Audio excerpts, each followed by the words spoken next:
That's the trick, isn't it? It's finding what you love to do. And we talk about hard work all the time. It's like, man, if you got to get up every single morning and remind yourself how hard you need to work, you probably need to choose a different profession. Because that shouldn't be there. 'Cause I wake up in the morning excited to get to it. If I'm not training, I'm missing it. If I'm not watching a game of basketball, I miss it. There's no place I'd rather be. And if you have that feeling, then you're truly doing what God has put you on this earth to do. If I could work hard every day, with being blessed with the physical tools that I have, what would my career be? And I made a promise to myself from that day that I was going to work hard every single day so that when I do retire, I have no regrets. And that was the most important thing for me, is to leave no stone unturned, get better every single day. And if I lived that way, then over time, I'd have something that was beautiful. But that was my philosophy. It seems like a pretty simple one, but if you live your life to just get better every single day, and do that for 20 years, what do you have?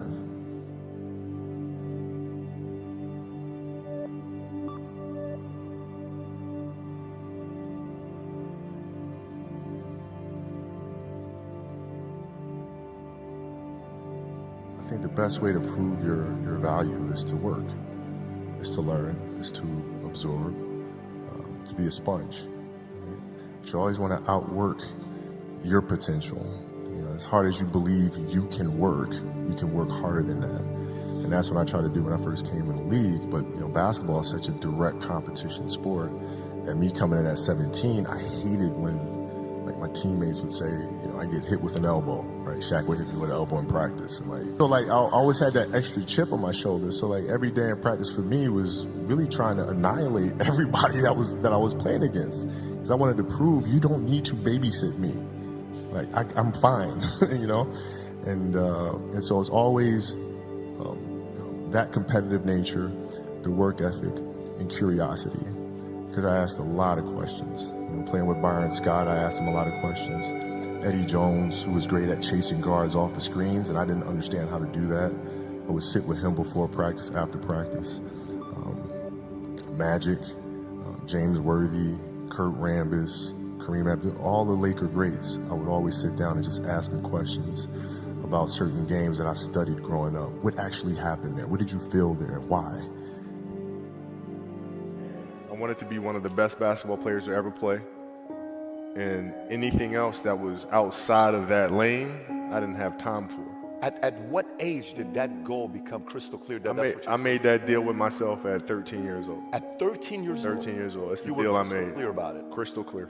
And where did inspiration come from? The love of the game. The love of the game, the challenge. I would watch Magic play, I'd watch Michael play, and I would see them do these unbelievable things, and I'd say, can I get to that level? I don't know, but let's find out. It's our team in 99, 2000, and it was something that I instantly gravitated to because I could see the effects. I used to watch, studying the games, the Bulls teams, and watching their demeanor, watching their composure, playing in a tough place like Utah, doing the finals and being down 17. Couldn't tell if they were down 17 or up 20 or a tie game, and never changed. And I was wondering why the hell that is. And that's when I started doing more research. And when Phil came, I immediately gravitated to it and found myself accepting the challenge of finding what that space is. And for the 81-point game, man, to be honest, I wasn't even thinking about the game. My knee was hurting so much. I didn't know then, but I had a flap of joint, of cartilage stuck in my joint line. And so my mind was really trying to go to a place where I don't feel that pain. And the game started, and because of that, I was just in a different space.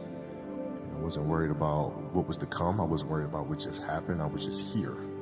And when you're just there in the moment, playing plays right in front of you, your focus is heightened because nothing else matters. And that's the space I've tried to get to.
This would be 18 for 20 from the line and an 81-point game. 55. This low-key feels like a fever dream, not gonna lie. I ironically just want to cry right now. I think this took around 2 years. I looked at, yeah, actually it did take 2 years. Around April of 2024, I attempted Delta down. And now, July 2027, I killed it. After injury. Because when I got the injury, I low-key wasn't able to play for like a little bit, like 2020. Was it 2024? Was it 2024? I think it was 2024 I was able to play. In 2025, I slowly came back to the game, cleared Gamma, Tachyon, Delta, well now Delta, and this took 2 years.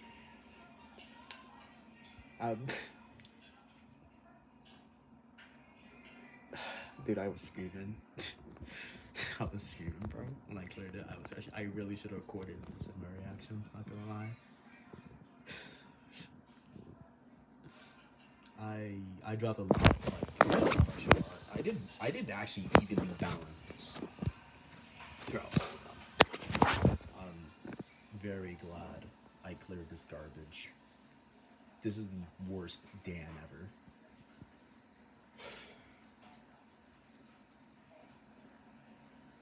And I still know how to feel about it. Shout out to my inspirations, low-key. Shout out to Resilient for making me play hand stream, low-key. Like, he was actually the one who inspired me to play more hand stream. And stream in general. Shout out to Mayuka as well.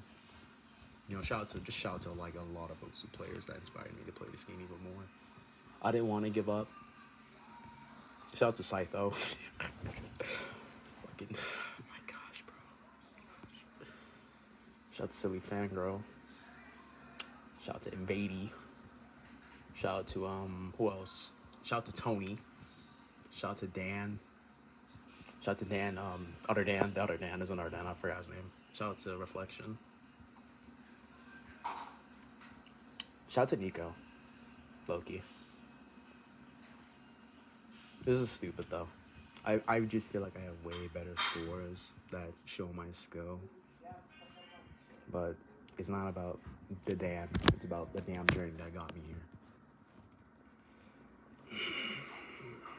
GG. I'm so freaking happy, guys. I'm so happy.